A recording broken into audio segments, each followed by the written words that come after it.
asala ki ba posa na ya ko wumela libana mboka le loi ye pona ko créer ba actualité tata pambola ye mutu abengane na mboka azate mutu apekisa pe mboka azate des fois osali posa na yo o wumela oliembana matame fimbi o komi pembe les blancs allez na lobani pona des fois ya liboso délivrer nos famille na yo après yo kota na ma famille na biso yo evi kindoke na ma famille na biso ba comédien biso ba artiste toi ba toi nzala toi ba ta bestoma toi kende tournage toi lia ba gratana toi lia biscuit na nguba toi mela milikité c'est normal toi kufa toi kende kuna nini échanger na ba fille na biso nini échanger que nota la famille à Modero que nota la famille à Pomba que nota la famille à Pagaloui ba famille pauvre ou abisso ba famille sangatina c'est normal to bela to kufa combien de ba organiser ba prière 100 jours de prière en combat 100 jours na limité a telemi makasi abi misabanyoka abi misaligoro do abi misangubu nini chanja na mboko nini chanje mutu nyoso na mboka wa so vivre mauvais souvenir na kati ya famille ka moko na mbongo misuba na mbongo te siko mutu na mbongo tala souffrance tala charge bola etaye peuple congolais nyoso ndeto zabwe mutu nyoso na mauvais souvenir.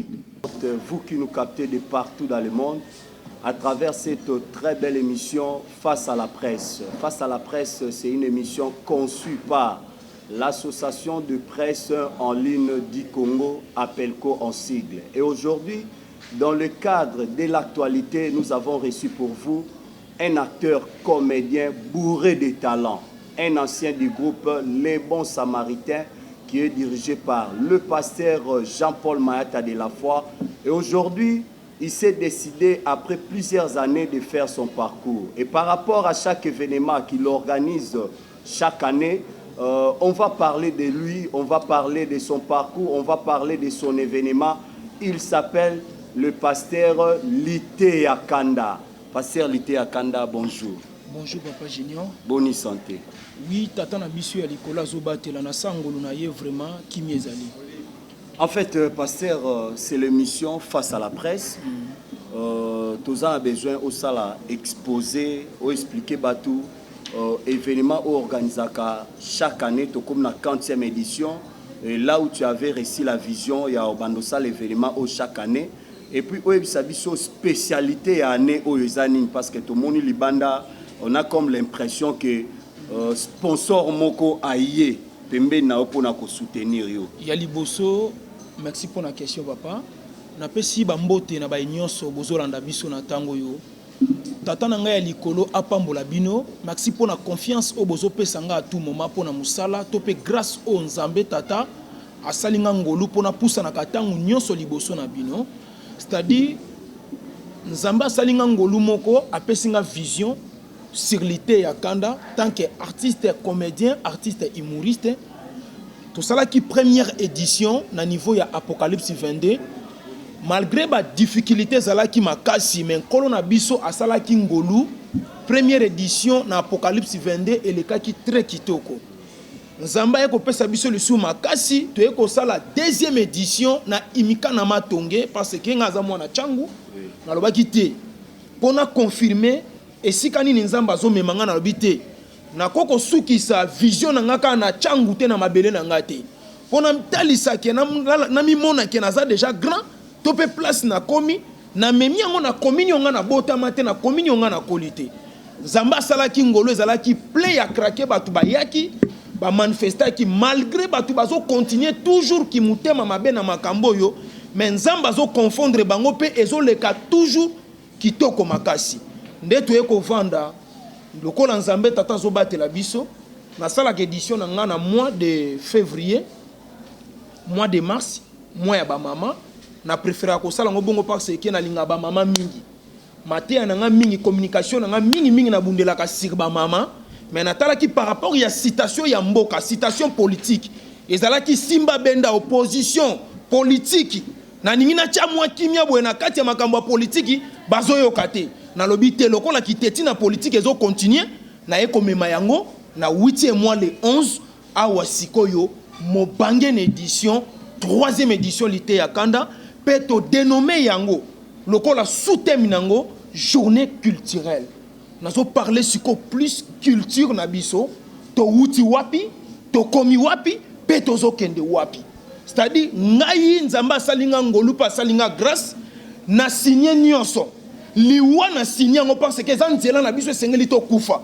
Il y a beaucoup de personnes basala nzambe belé lokola ba tie mbongo liboso lokola ba tie mituka liboso bazoko kalisu côté ya culture na biso bien te bazoko kalisu ko loba bien te pona mboka na biso nenga tankelité ya kana na telemi bokoyoka nini o na bongisaki pona ko parler eza musika te le 11 awa tata na biso apambola bino nyoso. Merci beaucoup sur le pasteur Lité Akanda. Encore une question pasteur Ozamwana ya pasteur de la foi moko ya balese les bons samaritains oyebi bien vision ya ba édition bosalaka à cause de la foi au banda yango tozala zala na yo. Et je ne sais pas si vous avez un message mot fort par rapport à pasteur de la foi pour banda qui na théâtre église yo salama église comme na niveau o ekomi wana yo attend que moko ya mwana ba misuba benga ko afa produit mwana o azwa bomengo na bima kenda o sala vie na ye. Et que dis-tu par rapport à la vision ya papa no ndenge ozomona ye? Merci beaucoup wana za papa na ngai esengeli toto sababoti parce que bangonde baza banzambe ase nzela o biso tozoleka soki bango bazala kité moi pe biso toleka ezate nazo remercier papa lolenga bokola kingai pe lolenge akolisa kingai pe lelo na telema na miso abatu pe na loba batu nyonso bamona mais bosenga na ngeza boye nazo ebisa papa na ngai boye tanke mosal na nzambe momu na nzambe pasteur de la foi momu na nzambe nga na za mwana tovani na 12 ans to uti na mosika benda bato nyonso baza nzinga na matoi bakomisa nga ennemi na bango te pe nazobakisa lisusu boye momu na nzambe mosala na nzambe bazongisa relation ya bien na bajournaliste nyonso bayambanga na bemission tous les journalistes bayambanga na bemission bazobenga nga banda toyamba yo papa na yo alinga lisusu koyamba biso na batelefone te pe alinga lisusu koyamba biso na bemission te nde nasengi papa na nga zongisa relation ya bien na bajournaliste nyonso o bayamba ngai soki pe babengi yo ba continuer koyamba yo parce que lelo makambo eza ya kobeba makasi une fois na mona yango déjà Nikleti lelo na antenne atangu samba longwaki azokende kosenga esobe nzela po yamba samba siko mboka ngo tozokende wapi mutu soka za na grâce na ko évoluer te batata ba papa toto sakabino po bino nde batu bofongola nzela bofongolela biso pe bana mitema tika na pesa bambote pa ya mbali osombo nenga fongola motema na ye mobimba pona briefi la merveille tata pambola biso. Merci beaucoup. Ma question monsieur etikali tantopé sa presse bandeko bazali maloba akuba koloba yango. L'actualité est dominée par la mort. Donc obengango inopiné parce que ça brisque ya mama Solange Mindondo za moko ya ba icône oyo ebipe bien. Yo attend que moko ya artiste et comédien tu ne vois pas que bakundi samedi dimanche yo te événement na yo ba o traité yo ndenge nini yo attend que moko ya bana pe oyo Mindondo ay bay malamu. Merci beaucoup vraiment nakoko senga ta 1 minute de silence pour na mama nanga Mindondo po ete na nzela ba mama biso nde toza o tozali. Merci. Événement oyo na tieki yango déjà avant pe na bane ko nonsango pendant 3 mois avant maman kufa ngai déjà si na annonçaki déjà événement pe nazo bakisa boye eloko ezo boma pona nini bango ba mona nga mwana ba mona nga tina te ba mona nga eloko te papa jino na loba makambo depuis kana ba télévision mutu nyonso oyo aza artiste musicien aza artiste comédien soki kombo na ye ebanda na M alukanga na bonde la pona ye tala ndenge bazosila mundanga ndanga kombo ebandi nani na M mundu eri kombo ebandi nani na M oto uti kokunda kombo ebandi nani na M yango nazoloba modero lukangai masumu lukangai mpakalowi lukangai mbali osomba bo lukanga na bonde la pona bino mayata lukangai merci papa muyombe goshi lukangai mutu nyoso komone banda na M lukangai na bonde la pona yo ko tembete boniko. Merci beaucoup amis internautes. Là je cède la place à la presse. Tozo le kana série de 3 questions. 3 personnes vont poser question et puis le pasteur Lité Akanda va répondre. Le pasteur Lité Akanda pour la parole. Moi, Dimitri Bongania, vice-président à Belco, DG à Bongana Média et puis coordonnateur et à Africa Média Info, puis administrateur à la chaîne EBD YouTube. Voilà, merci. Pasteur Lité Akanda, question de réserve. La mémoire avant la côte dans mon affiche nayo, mais mis cercueil. Il y a une recette entre cercueil au menu, la culture na biso. On a question du bosso. Il y a mis balai. Na habité merci yo ça la révélation au pasteur de la foi na papa no azwa ki papa ya bato bazo kufa. Alobi qui a une révélation, bon révélation que vous pas ya na biso chocolat atindeke voice et puis à côté ma bonne la monnaie qui est bien en solo que bato kufa. Et puis ndeleza na mulai. Ba comédien. Ba comédien bazo kufa. Ndeleza na mulai o tengi ba ko ba est-ce que latino ça papa makambo moi est-ce que possibilité zate mukolo obeng sabatoire le quoi pasteur de la foi a bengsi ba prier par rapport à sujet one. Yo latino ça na makambo. Merci beaucoup, c'était là Dimitri. Merci beaucoup, ma chance c'est l'équipe de la firme maman pour les chaîne les CNM Vision TV, na chance mon TV. Merci à pasteur Lité Akanda. Oui, merci. On a proposé la pour yo. On me kana kota lisa biso tine ya bolongwe na yo et pas ya pasteur de la foi. Ya mi balé. Tant que ça va manifestation na yo, est-ce que au benga pasteur de la foi attaque non papa na yo. Donc on a les acquis. Merci. C'est Fils KBA, moi la batata, BM5 Télévision et coordonnateur à New Congo TV. Question d'anga Isa et pas à Neko héritier, mais dans le cas on a félicitations quand même pour ça nous sommes là. C'est pas facile organiser l'activité et puis on va tabou à niveau Congo. Mais question d'anga dans tout nana yeba, kozala na groupe les bons samaritains, vous avez la relation avec mon pasteur de la foi. Awa Polobi tout à l'heure, Obi, il y a un papa na yo, on a un problème qui est sur la très bien. Mais tu dis pourquoi Kolongwa na yo, on peut ça comme on sur la groupe, on peut ça mauvais souvenir. Merci beaucoup. Pourquoi à zone de la culture, mais ma fiche est à cercueil. Merci beaucoup. Pourquoi na mis cercueil na yebité nanyo akoboya cercueil ozoboya ngo na misu mais lobita mutokotia na kati ya cercueil okoboya yango te oko respecter yango, c'est-à-dire na ningi na parler nini na kobimisa nyonso te po soki na bimisi nyonso eza loko l'événement et sili siko na na posa na sili ce événement na ngai te parlant na ko parler moment ya cercueil nini se pasaka na tangu ya cercueil na bombi pe na kobimisa ngo mukolo wana, c'est-à-dire cercueil ya nango lisumu te, cercueil eza libaya ba pakoli couleur et loko sikozo sala mabe na mboka eza nini loko abateya batu esprit de mort, loko abateya batu condamnation, loko abateya batu blocage muto abanga cercueil et abuzoba makasi cercueil yana problème te bo yo belo ni na lobela na kati ya sina makambo ya cercueil le 11 août muto azanga te bo yo yoka ni na obimisa. Merci. Deuxième question, eza batuni pasteur Lité Akanda. Souvenir nini azana ngo tango azalaki na les bons samaritains. On a troisième question. Bon, lecture nini pasteur Lité Akanda au sala ninga azalaki na les bons samaritains et puis na ndenge alungwe pourquoi Kombo a changé un mauvais souvenir. C'est un peu ça. Merci beaucoup. Mutu akolobaki na mboka azangi mauvais souvenir azate. Ba Congolais boza wapi? Ba Congolais boza wapi? Peuple congolais boza wapi? Mboka nanga boza wapi? Pourquoi non pesa thème? Boko comprendre te. Bino bolingi ni mosa nzama pesa ka thème je reçois. On reçoit nini? On reçoit nini? Hein? Moment que misale zato on reçoit nini? Moment que ba compagnie zato on reçoit nini? Mutu nyonso na mboka wa zo vivre mauvais souvenir. Na kati ya famille ka moko na mbongo misuba na mbongo te siko mutu na mbongo tala souffrance tala charge bola etaye peuple congolais nyonso ndeto zabwe mutu nyonso na mauvais souvenir yango moni groupe na ngai na tali ba pasio banana botama na mona pasi na mituna na mupa na mboko to na nani ne na pesi likam na mauvais souvenir e kolongwa kata mboke ko bonga tata pambola bino. Troisième question vous allez à pasteur Lité Akanda na groupe depuis Kolungwanaye nini o azo expérimenter lelo avantage nini ya bozala kuna pe ya bolunga.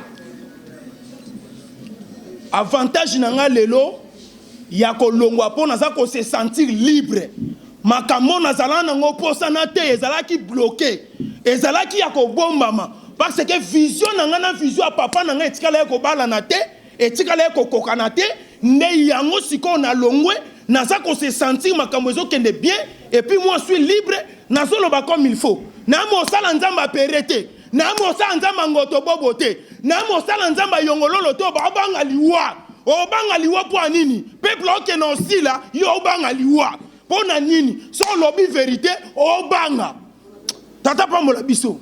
Merci beaucoup. Nous poursuivons toujours avec le pasteur Lité Akanda. Je crois que tu es dans la série les 3 questions. La dame.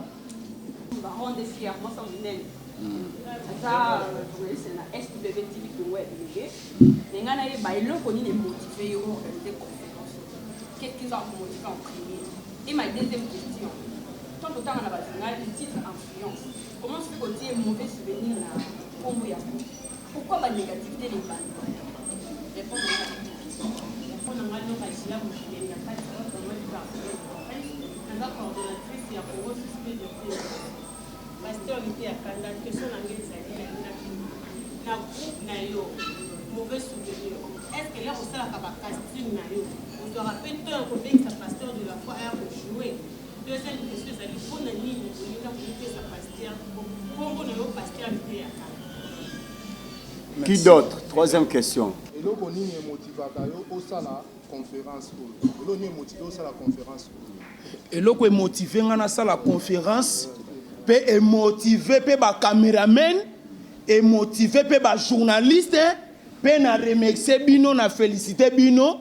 Bino nde bato bo comprendre. Lité Akanda zanani a mis message nini na mboka. C'est-à-dire, et là, ils ont motivé à la conférence, et ça pour la 3e édition, Lité Akanda. Et puis, tant qu'il y a une 4e édition, il y a les 11 éditions, 3e édition, tant qu'il y a, on peut sentir différence.